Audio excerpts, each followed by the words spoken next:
नहीं हुण तुहानूं कुट्टिया किने मैनूं ये दस दो। बड़े मुंडे दी ने कि छोटे दी ने? आ देखो जी माता दा हत्थ दा बहुत बुरा हाल है। आ चुन्नी देखो जी, ये अज दे कलयुगी बच्चे ने, पुत दो मुंडे ने माता दे, दोनों ब्याहे ने।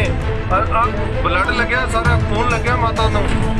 ते आ माता दा हाल देखो, ये हाईवे तो सुट के गए सी जी। ਸੜਕਾਂ ਤੇ ਰੁਲਦੇ ਬੁਢਾਪੇ ਦੀਆਂ ਤਸਵੀਰਾਂ ਦੌਰਾਨ ਦੋ ਤਸਵੀਰਾਂ ਅੰਮ੍ਰਿਤਸਰ ਦੇ ਰੋਪੜ ਤੋਂ ਸਾਹਮਣੇ ਆਈਆਂ ਹਨ ਜੋ ਝੰਜੋੜ ਦੇਣ ਵਾਲੀਆਂ ਹਨ ਅਤੇ ਇਨਸਾਨੀ ਰਿਸ਼ਤਿਆਂ ਨੂੰ ਸ਼ਰਮਸਾਰ ਕਰਨ ਵਾਲੀਆਂ ਹਨ। ਅੰਮ੍ਰਿਤਸਰ ਵਿੱਚ ਐਸਜੀਪੀਸੀ ਦੇ ਮੁਲਾਜ਼ਮ ਪੁੱਤਰ ਨੇ ਮਾਂ ਨੂੰ ਘਰੋਂ ਬਾਹਰ ਕੱਢ ਦਿੱਤਾ ਤਾਂ ਰੋਪੜ ਵਿੱਚ ਬੁੱਢੀ ਮਾਂ ਦੀ ਨੂੰਹ ਅਤੇ ਪੁੱਤ ਨੇ ਬੇਰਹਿਮੀ ਨਾਲ ਕੁੱਟਮਾਰ ਕੀਤੀ। ਜ਼ਿਕਰ ਰੋਪੜ ਵਾਲੀ ਘਟਨਾ ਦਾ ਕਰੀਏ ਤਾਂ ਇਸ ਬੁੱਢੀ ਮਾਂ ਨੂੰ ਪੁੱਤ ਅਤੇ ਨੂੰਹ ਨੇ ਮਿਲ ਕੇ ਜਿਸ ਬੇਰਹਿਮੀ ਨਾਲ ਕੁੱਟਿਆ ਹੈ ਉਹ ਵੱਡੇ ਸਵਾਲ ਖੜੇ ਕਰ ਗਿਆ ਹੈ ਕਿ ਸਾਡਾ ਸਮਾਜ ਕਿਸ ਪਾਸੇ ਜਾ ਰਿਹਾ ਹੈ। ਪਰ ਇਸ ਬਜ਼ੁਰਗ ਲਈ ਹੁਣ ਇਹ ਜ਼ਿੰਦਗੀ ਦਾ ਇੱਕ ਹਿੱਸਾ ਬਣ ਚੁੱਕਾ ਹੈ। ਹਾਲਾਂਕਿ ਹੁਣ ਕੁੱਟਮਾਰ ਦੀ ਖਬਰ ਘਰ ਦੀ ਚਾਰ ਦੀਵਾਰੀ ਚੋਂ ਬਾਹਰ ਆਈ ਹੈ ਤਾਂ ਸਭ ਨੂੰ ਪਤਾ ਲੱਗਾ ਹੈ ਉਸ ਨਾਲ ਬੇਰਹਿਮੀ ਨਾਲ ਕੁੱਟਮਾਰ ਹੋਈ ਅਤੇ ਨਾਲ ਹੀ ਇਸ ਦੌਰਾਨ ਉਸ ਨੂੰ ਗੰਭੀਰ ਸੱਟਾਂ ਵੀ ਲੱਗੀਆਂ ਹਨ। ਇਸ ਉਮਰੇ ਜਦੋਂ ਪੁੱਤਰਾਂ ਤੋਂ ਸੁੱਖ ਲੈਣ ਦੀ ਉਮੀਦ ਹਰ ਮਾਂ-ਬਾਪ ਨੂੰ ਹੁੰਦੀ ਹੈ, ਉਸ ਉਮਰੇ ਜੇ ਇਸ ਤਰ੍ਹਾਂ ਸੁੱਖ ਦੇਣ ਦੀ ਥਾਂ ਦੁੱਖ ਮਿਲੇ ਤਾਂ ਦਿਲ ਤਾਂ ਦੁਖਣਾ ਜ਼ਾਹਿਰ ਹੈ। ਬਜ਼ੁਰਗ ਮਾਤਾ ਦਾ ਭਰਿਆ ਪੂਰਾ ਪਰਿਵਾਰ ਹੈ, ਦੋ ਪੁੱਤ ਹਨ, ਇੱਕ ਧੀ ਹੈ। ਧੀ ਵਿਧਵਾ ਹੋਣ ਤੋਂ ਬਾਅਦ ਉਸ ਦੇ ਨਾਲ ਹੀ ਰਹਿੰਦੀ ਹੈ ਜਿਸ ਗੱਲ ਦਾ ਸਾਰਾ ਝਗੜਾ ਹੈ। ਇਸ ਬਜ਼ੁਰਗ ਮੁਤਾਬਕ ਇਸ ਗੱਲ ਨੂੰ ਲੈ ਕੇ ਕੁੱਟਮਾਰ ਤੇ ਗਾਲੀ ਗਲੋਚ ਆਮ ਗੱਲ ਹੈ, ਪਰ ਬੱਚਿਆਂ ਨੂੰ ਝਗੜਦਿਆਂ ਵੇਖ ਉਹਨਾਂ ਨੂੰ ਛੁਡਵਾ ਰਹੀ ਸੀ ਤਾਂ ਮੇਰੀ ਨੂੰਹ ਅਤੇ ਪੁੱਤ ਨੇ ਮੇਰੇ ਨਾਲ ਹੀ ਕੁੱਟਮਾਰ ਸ਼ੁਰੂ ਕਰ ਦਿੱਤੀ ਤੇ ਮੈਨੂੰ ਘਰੋਂ ਬਾਹਰ ਕੱਢ ਦਿੱਤਾ।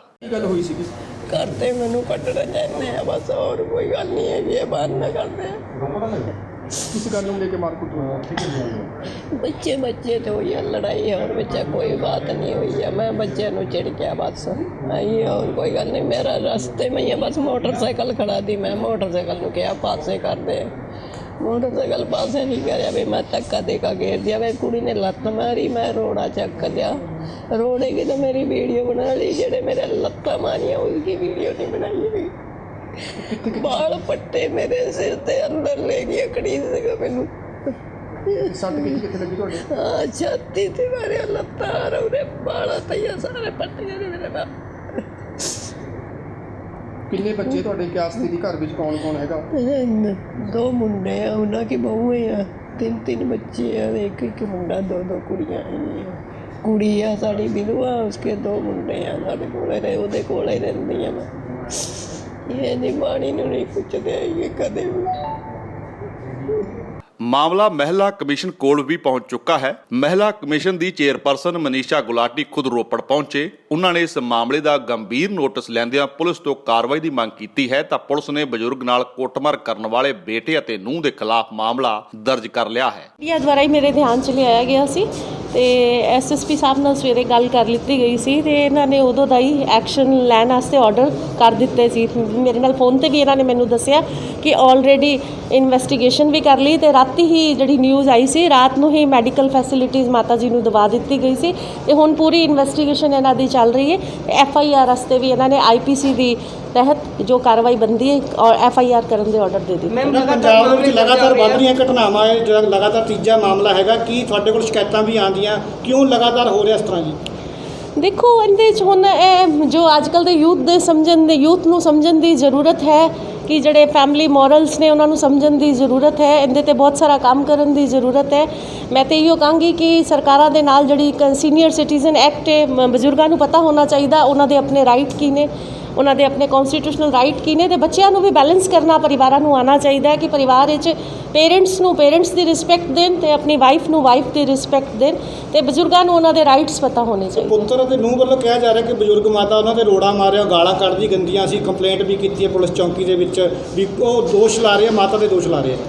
ਦੇਖੋ ਜੋ ਵੀ ਉਹਨਾਂ ਦਾ ਜੇ ਪਰਿਵਾਰਿਕ ਮਾਮਲਾ ਸੀ ਤੇ ਮਾਰ ਕੁਟਾਈ ਨਹੀਂ ਕਰਨੀ ਚਾਹੀਦੀ ਸੀ, ਹਰ ਚੀਜ਼ ਦਾ ਹੱਲ ਸੀ। ਜੇ ਉਹਨਾਂ ਨੂੰ ਮਾਤਾ ਤੋਂ ਸ਼ਿਕਾਇਤ ਸੀ, ਜੇ ਮਾਤਾ ਨੂੰ ਉਹਨਾਂ ਨੂੰ ਸੀ ਤੇ ਪੁਲਿਸ ਦਾ ਕਾਨੂੰਨ ਦਾ ਸਹਾਰਾ ਲੈਣਾ ਚਾਹੀਦਾ ਸੀ, ਨਾ ਕਿ ਕਾਨੂੰਨ ਨੂੰ ਹੱਥ 'ਚ ਲੈਣਾ ਚਾਹੀਦਾ ਸੀ। ਇੱਕ ਦੂਜੇ ਦੇ ਉੱਤੇ ਹੱਥ ਚੁੱਕ ਕੇ ਤੁਸੀਂ ਵਾਇਲੈਂਸ ਕਰ ਰਹੇ ਹੋ, ਇਹ ਸਮਾਜ ਲਈ ਵੀ ਇੱਕ ਅੱਛਾ ਮੈਸੇਜ ਨਹੀਂ ਹੈ ਤੇ ਕਾਨੂੰਨ ਤੇ ਫਿਰ ਆਪਣਾ ਕੰਮ ਕਰੇਗਾ।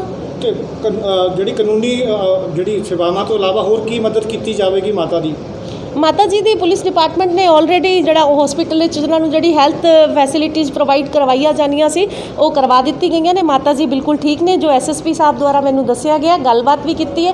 ਡੀਐਸਪੀ ਨੇ ਮੌਕੇ ਤੇ ਜਾ ਕੇ ਉੱਥੇ ਉਹਨਾਂ ਨਾਲ ਗੱਲ ਵੀ ਕੀਤੀ ਹੈ ਤੇ ਹੋਰ ਜਿਹੜੀ ਇਨਵੈਸਟੀਗੇਸ਼ਨ ਚੱਲ ਰਹੀ ਹੈ ਕਰ ਰਹੇ ਨੇ ਕਿ ਪੂਰੀ ਰਿਪੋਰਟ ਸ਼ਾਮ ਤੱਕ ਆ ਜਾਏਗੀ, ਪਰ ਆਲਰੇਡੀ ਇਹਨਾਂ ਨੇ FIR ਕਰਨ ਦੇ ਆਰਡਰ ਬਿਲਕੁਲ ਹੋਣਾ ਚਾਹੀਦਾ। ਮੈਂ ਬਾਰ-ਬਾਰ ਇਹੋ ਕਹਾਂਗੀ ਕਿ ਜਿਹੜਾ ਸੀਨੀਅਰ ਸਿਟੀਜ਼ਨ ਐਕਟ ਹੈ ਬੱਚਿਆਂ ਨੂੰ ਉਹਨਾਂ ਬਾਰੇ ਪਤਾ ਹੋਣਾ ਚਾਹੀਦਾ ਹੈ ਕਿ ਸਾਡੇ ਬੱਚਿਆਂ ਨੂੰ ਵੀ ਪਤਾ ਹੋਣਾ ਚਾਹੀਦਾ, ਬਜ਼ੁਰਗਾਂ ਨੂੰ ਵੀ ਪਤਾ ਹੋਣਾ ਚਾਹੀਦਾ।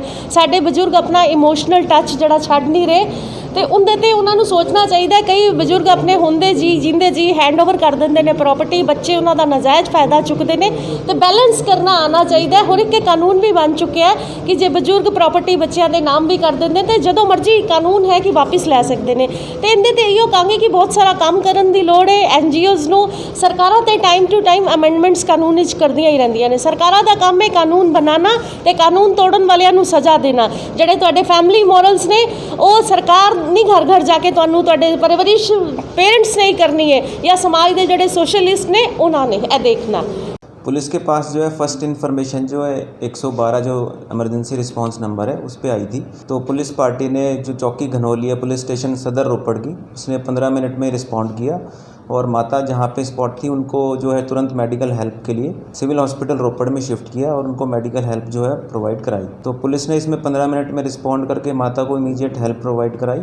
प्लस जो माता की स्टेटमेंट पे पुलिस ने अभी FIR रजिस्टर कर दी है और इसके बाद जो भी इन्वेस्टिगेशन में आएगा उसके अकॉर्डिंगली नेक्स्ट पुलिस कार्रवाई कर देगी। ये FIR इसमें अभी उनका जो माता का बेटा है और उसकी बहू जो है उसके खिलाफ रजिस्टर की गई है और उसके बाद जैसे भी होगा माता से फॉलोअप करके उनकी इन्वेस्टिगेशन में जो भी आएगा उसके हिसाब से नेक्स्ट एक्शन ले लेंगे। वो इन्वेस्टिगेशन में जैसा भी आएगा दोनों साइड को वेरीफाई करके उसके अकॉर्डिंगली नेक्स्ट एक्शन। तो अभी अरेस्ट पा दी है जी उनकी?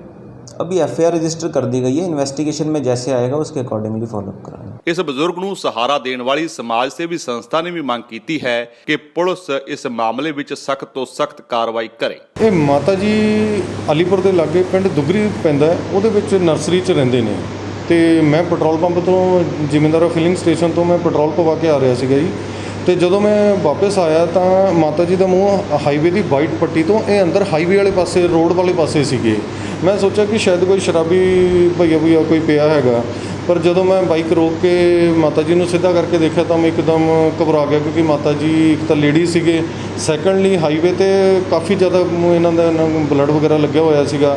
ਸੋ ਸਭ ਤੋਂ ਪਹਿਲੇ ਇਹਨਾਂ ਨੂੰ ਮੈਂ ਚੱਕ ਕੇ ਵਾਈਟ ਪੱਟੀ ਤੋਂ ਸਾਈਡ 'ਤੇ ਰੋਡ ਤੋਂ ਸਾਈਡ ਕੀਤਾ ਕਰਕੇ ਪਹਿਲੇ ਮਾਤਾ ਜੀ ਨੂੰ ਪੁੱਛਿਆ ਤੁਸੀਂ ਕੌਣ ਹੋ, ਕਿੱਥੋਂ। ਉਸ ਤੋਂ ਬਾਅਦ ਫਿਰ ਮੈਂ 100 ਨੰਬਰ 'ਤੇ ਡਾਇਲ ਕੀਤਾ। 100 ਨੰਬਰ ਡਾਇਲ ਕਰਕੇ ਉਹਨਾਂ ਤੋਂ ਹੀ ਨੰਬਰ ਲੈ ਕੇ ਮੈਂ PCR ਬੁਲਾਈ। PCR ਦੇ ਨਾਲ ਮੈਂ ਮਾਤਾ ਜੀ ਨੂੰ ਸਿਵਲ ਹਸਪੀਟਲ ਉਰੇ ਐਮਰਜੈਂਸੀ ਲੈ ਕੇ ਆ ਗਿਆ ਅਤੇ ਉਸ ਤੋਂ ਬਾਅਦ ਉਰੇ ਇਹਨਾਂ ਨੇ ਟ੍ਰੀਟਮੈਂਟ ਵਗੈਰਾ ਦਿੱਤਾ ਹੈ। ਅਤੇ ਹੁਣ ਜੋ ਮਾਤਾ ਜੀ ਦੱਸ ਰਹੇ ਆ ਕਿ ਇਹਨਾਂ ਦੇ ਬੇਟੇ ਨੇ ਨੂੰਹ ਨੇ ਇਹਨਾਂ ਦੇ ਨਾਲ ਮਾਰਕੁੱਟ ਕੀਤੀ ਹੈ ਅਤੇ ਉਸ ਤੋਂ ਬਾਅਦ ਇਹਨਾਂ ਨੂੰ ਉੱਥੇ ਰੋਡ 'ਤੇ ਸੁੱਟ ਗਏ ਆ। ਅਸੀਂ ਪ੍ਰਸ਼ਾਸਨ ਤੋਂ ਆਪਣੀ ਪਹਿਲਾਂ ਇਨਸਾਨੀਅਤ ਦੇ ਸਾਰੇ ਵੱਲੋਂ ਇਕੱਠੇ ਹੋ ਕੇ ਵਲੰਟੀਅਰਸ ਅਸੀਂ ਕੀ ਮੰਗ ਕਰਦੇ ਹਾਂ ਪ੍ਰਸ਼ਾਸਨ ਤੋਂ ਕਿ ਮਾਤਾ ਨੂੰ ਇਨਸਾਫ ਦਿਵਾਇਆ ਜਾਵੇ, ਜੋ ਬਣਦੀ ਕਾਰਵਾਈ ਹੈ ਉਹ ਕੀਤੀ ਜਾਵੇ। ਹਾਂਜੀ, ਅਸੀਂ ਪੁਲਿਸ ਕੰਪਲੇਂਟ ਵੀ ਕਰਾਂਗੇ। ਇਸ ਤੋਂ ਬਾਅਦ ਅਸੀਂ DC ਸਾਹਿਬ ਨੂੰ ਵੀ ਮਿਲਾਂਗੇ। ਸਾਰੇ ਵਲੰਟੀਅਰਸ ਇਕੱਠੇ ਹੋ ਰਹੇ ਹੈਗੇ ਆ ਰਹੇ ਹੈਗੇ ਆ ਹੋਰ ਵੀ, ਅਤੇ ਕੁਛ ਸਰਪੰਚ ਸਾਹਿਬ ਥਲੀ ਤੋਂ ਆਏ ਆ, ਪੰਚ ਸਾਹਿਬ ਢੱਕੀ ਤੋਂ ਆਏ ਆ ਅਤੇ ਮੈਂ ਵੀ ਮੈਂਬਰ ਪੰਚਾਇਤ ਪਿੰਡ ਅਲੀਪੁਰ ਤੋਂ ਹਾਂ। ਅਤੇ ਅਸੀਂ ਸਾਰੇ ਜਣੇ ਇਕੱਠੇ ਹੋ ਕੇ DC ਸਾਹਿਬ ਨੂੰ ਵੀ ਮਿਲਣ ਦਾ ਪ੍ਰੋਗਰਾਮ ਲਿਖਿਆ ਹੈ ਕਿ ਅਸੀਂ ਇਸ ਦੇ ਖਿਲਾਫ ਕਾਰਵਾਈ ਕਰਵਾਉਣਾ ਚਾਹੁੰਦੇ ਹਾਂ ਕਿ ਮਾਤਾ ਜੀ ਨੂੰ ਇਨਸਾਫ ਮਿਲੇ। ਨਹੀਂ, ਉਹਨਾਂ ਦੇ ਬੱਚਿਆਂ ਨਾਲ ਕੋਈ ਸੰਪਰਕ ਨਹੀਂ ਹੋਇਆ, ਨਾ ਹੀ ਹੁਣ ਤੱਕ ਜਿੰਨੀ ਇਨਫੋਰਮੇਸ਼ਨ ਹੈ ਕਿ ਉਹ ਹੁਣ ਤੱਕ ਉਰੇ ਆਏ ਆ। ਰਾਤ ਦਾ ਮੈਂ ਮਾਤਾ ਜੀ ਨੂੰ 9, 9:30 ਵਜੇ ਦਾ ਉਰੇ ਲੈ ਕੇ ਆਇਆ ਹੋਇਆ ਤਾਂ ਕੋਈ ਹੁਣ ਤੱਕ ਆਇਆ ਵੀ ਹੈ ਨਹੀਂ। ਅਜਿਹੀ ਹੀ ਇੱਕ ਤਸਵੀਰ ਅੰਮ੍ਰਿਤਸਰ ਤੋਂ ਵੀ ਸਾਹਮਣੇ ਆਈ ਹੈ ਜਿੱਥੇ ਇੱਕ ਅੰਮ੍ਰਿਤਧਾਰੀ ਸਿੱਖ ਬਜ਼ੁਰਗ ਨੂੰ ਘਰੋਂ ਬਾਹਰ ਕੱਢ ਦਿੱਤਾ ਗਿਆ। ਇਲਜ਼ਾਮ ਉਸ ਦੇ ਪੁੱਤਰ ਤੇ ਹੀ ਹਨ ਜੋ SGPC ਦਾ ਮੁਲਾਜ਼ਮ ਹੈ। ਰਣਜੀਤ ਕੌਰ ਨਾਮੀ ਇਸ ਬਜ਼ੁਰਗ ਦਾ ਕਹਿਣਾ ਹੈ ਕਿ ਘਰੋਂ ਕੱਢੇ ਜਾਣ ਤੋਂ ਬਾਅਦ ਉਹ ਪਹਿਲਾਂ ਸ੍ਰੀ ਦਰਬਾਰ ਸਾਹਿਬ ਰਹੀ ਤੇ ਫਿਰ ਕਈ ਹੋਰ ਗੁਰਦੁਆਰਿਆਂ ਸਾਹਿਬ ਅਤੇ ਕਦੇ ਰਿਸ਼ਤੇਦਾਰਾਂ ਕੋਲ। ਉਹ ਪਿਛਲੇ ਕਰੀਬ 6 ਮਹੀਨਿਆਂ ਤੋਂ ਇਸ ਤਰ੍ਹਾਂ ਹੀ ਰੁਲ ਰਹੀ ਹੈ। ਉਸਨੇ ਵਾਸਤਾ ਪਾਇਆ ਕਿ ਜਥੇਦਾਰ ਸ੍ਰੀ ਅਕਾਲ ਤਖਤ ਸਾਹਿਬ ਮੈਨੂੰ ਇਨਸਾਫ ਦਿਵਾਉਣ। ਇਸ ਤੋਂ ਬਾਅਦ ਉਹਨਾਂ ਨੇ ਸਿਟੀ ਪੁਲਿਸ ਕਮਿਸ਼ਨਰ ਕੋਲ ਵੀ ਸ਼ਿਕਾਇਤ ਦਰਜ ਕਰਵਾਈ ਹੈ। ਉਹਨਾਂ ਦਾ ਕਹਿਣਾ ਹੈ ਕਿ 6 ਮਹੀਨੇ ਹੋ ਚੱਲੇ ਹਨ ਉਸੇ ਤਰ੍ਹਾਂ ਬੇਸਹਾਰਾ ਗਲੀਆਂ 'ਚ ਰੁਲ ਰਹੀ ਹੈ। ਕੁਝ ਦੇਰ ਮੈਂ ਸ੍ਰੀ ਹਰਮੰਦਰ ਸਾਹਿਬ ਦੀਆਂ ਪਰਿਕਰਮਾ 'ਚ ਸੌਂਦੀ ਰਹੀ, ਫਿਰ ਕਿਸੇ ਹੋਰ ਗੁਰਦੁਆਰਾ ਸਾਹਿਬ ਤੇ ਕਦੇ ਕਿਸੇ ਰਿਸ਼ਤੇਦਾਰ ਕੋਲ। ਪਰ ਉਸ ਦਾ ਇਕਲੌਤਾ ਪੁੱਤ ਜਰਮਨਜੀਤ ਸਿੰਘ ਜੋ ਕਿ ਵੇਰਕਾ ਵਿਖੇ ਗੁਰਦੁਆਰਾ ਸਾਹਿਬ 'ਚ ਮੈਨੇਜਰ ਹੈ, SGPC ਅਧੀਨ ਮੁਲਾਜ਼ਮ ਹੈ। ਹਾਲਾਂਕਿ ਜਰਮਨਜੀਤ ਸਿੰਘ ਦਾ ਕਹਿਣਾ ਹੈ ਕਿ ਉਸ ਦੇ ਇਲਜ਼ਾਮ ਬੇਤੁਕੇ ਹਨ। ਮੇਰੀ ਮਾਂ ਦਾ ਮੇਰੀ ਘਰਵਾਲੀ ਨਾਲ ਅਕਸਰ ਝਗੜਾ ਰਹਿੰਦਾ ਸੀ। ਉਹ ਚਾਹੁੰਦੀ ਸੀ ਕਿ ਮੈਂ ਉਸ ਨੂੰ ਤਲਾਕ ਦੇ ਦੇਵਾਂ। ਅਜਿਹਾ ਨਹੀਂ ਹੋਇਆ ਤਾਂ ਉਹ ਘਰ ਵਿੱਚ ਆਪਣੇ ਪੋਰਸ਼ਨ ਨੂੰ ਜਿੰਦਾ ਲਗਾ ਕੇ ਬਾਹਰ ਚਲੀ ਗਈ। ਕੋਈ ਰਿਸ਼ਤੇਦਾਰ ਵੀ ਉਸ ਦੀ ਹਮਾਇਤ 'ਚ ਨਹੀਂ ਆਇਆ ਕਿਉਂਕਿ ਸਭ ਉਸ ਦੇ ਸੁਭਾਅ ਨੂੰ ਜਾਣਦੇ ਹਨ। ਹਾਲਾਂਕਿ ਰਣਜੀਤ ਕੌਰ ਵੱਲੋਂ ਸੀਨੀਅਰ ਸਿਟੀਜ਼ਨ ਐਕਟ ਤਹਿਤ SDM ਕੋਲ ਇੱਕ ਪਟੀਸ਼ਨ ਪਾਈ ਗਈ ਹੈ। 3 ਫਰਵਰੀ ਨੂੰ SDM ਵੱਲੋਂ ਹੁਕਮ ਦਿੱਤੇ ਗਏ ਹਨ ਕਿ ਪੁਲਿਸ ਉਸ ਨੂੰ ਉਸ ਦੇ ਪੁੱਤਰ ਦੇ ਘਰ ਵਿੱਚ ਥਾਂ ਦਿਵਾਏ ਤੇ ਰੋਜ਼ਾਨਾ ਇਸ ਤੇ ਨਜ਼ਰ ਰੱਖੀ ਜਾਵੇ। ਇਹ ਬੇਸ਼ੱਕ ਘਰੇਲੂ ਝਗੜਾ ਹੋਵੇ। ਹੁਣ ਪੁੱਤ ਵੀ ਵੱਖ-ਵੱਖ ਦਲੀਲਾਂ ਦੇ ਰਿਹਾ ਹੈ, ਪਰ ਜਦੋਂ 6 ਮਹੀਨਿਆਂ ਤੋਂ ਮਾਂ ਸੜਕਾਂ ਤੇ ਰੋਲ ਰਹੀ ਸੀ ਤਾਂ ਉਸ ਵੇਲੇ ਇਸ ਪੁੱਤਰ ਨੂੰ ਖਿਆਲ ਕਿਉਂ ਨਹੀਂ ਆਇਆ, ਉਸ ਨੂੰ ਸੰਭਾਲਿਆ ਕਿਉਂ ਨਹੀਂ, ਇਹ ਵੱਡਾ ਸਵਾਲ ਹੈ। ਬਿਮਲ ਸ਼ਰਮਾ, ਸਿੱਖ ਨਿਊਜ਼ ਐਕਸਪ੍ਰੈਸ, ਰੋਪੜ। ਸਤਿ ਸ਼੍ਰੀ ਅਕਾਲ ਜੀ, ਮੇਰਾ ਨਾਮ ਗੁਰਜੀਤ ਸਿੰਘ ਹੈ and we are located in Khan Market, Delhi. We are a high-end electronic gadget store with IT and surveillance. We have a team of 35 dedicated people and we are authorized for more than 60 international brands which includes Nespresso, Dyson, Devyale, Bose, Apple, Blue Air, Honeywell, to name few of our customers, big corporate houses, business people, industrialists, politicians, they are all our customers. ਸਾਡੇ ਕੋਲ 5000 ਤੋਂ ਜ਼ਿਆਦਾ satisfied customers ਹੈਗੇ ਨੇ। ਸਾਡੀ ਪੂਰੀ ਕੋਸ਼ਿਸ਼ ਹੈ ਕਿ ਮੈਂ ਔਰ ਮੇਰੀ ਟੀਮ ਇਹਨਾਂ ਸਾਰਿਆਂ ਨੂੰ ਬਹੁਤ ਹੀ ਵਧੀਆ ਇੰਡੀਆ ਦੇ ਅੰਦਰ ਬੈਸਟ ਟੂ ਬੈਸਟ ਪ੍ਰੋਡਕਟਸ ਔਰ best to best services provide ਕਰ ਸਕੀਏ। ਜੇਕਰ ਤੁਹਾਨੂੰ ਸਾਡਾ ਇਹ ਉਪਰਾਲਾ ਚੰਗਾ ਲੱਗਾ ਹੈ ਤਾਂ ਇਸ ਨੂੰ ਲਾਈਕ ਕਰੋ, ਸ਼ੇਅਰ ਕਰੋ ਅਤੇ ਸਾਡੇ YouTube ਚੈਨਲ ਨੂੰ ਸਬਸਕ੍ਰਾਈਬ ਕਰੋ।